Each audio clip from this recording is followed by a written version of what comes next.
Mësimdhënia po ndryshon dhe në Shqipëri. Jam në Tirana College of Technology që për herë të parë po ndryshon krejtësisht stilin e mësimdhënies.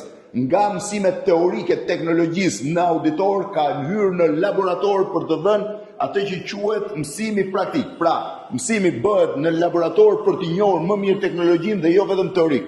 Profesor, përshëndetje. Përshëndetje, mirësevë. Se ky ndryshim? Duke parë zhvillimin e teknologjisë në Europë dhe në botë, institucioni jonë është përqendruar thjesht dhe vetëm në teknologji.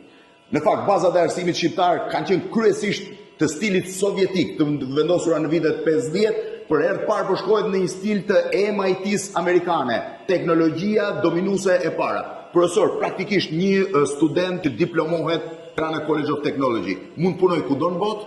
Me garanci të plotë që mund punoj kudo në botë dhe kjo garanci mbështetet në planet tona mësimore, në stafin ton akademik dhe në marrëdhëniet që kemi me South Bank University. Si vjet kemi filluar dhe 4 programe bachelor në inxhinieri mekanike, civile, software dhe elektronik. Gjithmonë duke i specializuar si profesionist? Gjithmonë si specialist, duke pasur si drejtimin ton auditori laborator dhe laboratori auditor dhe specialisti lektor i studentëve. Fakt është e çuditshme, sot bota kërkon specialist të specializuar në një drejtim të caktuar. Pra jo diplom teorike, po çfarë ditë të bësh. Kështu të pyesim profesor sot. Patjetër, çfarë ditë bësh dhe jo çfarë letra ke. Mëso të bësh, pastaj mëso teorikisht. Faleminderit. Faleminderit juve.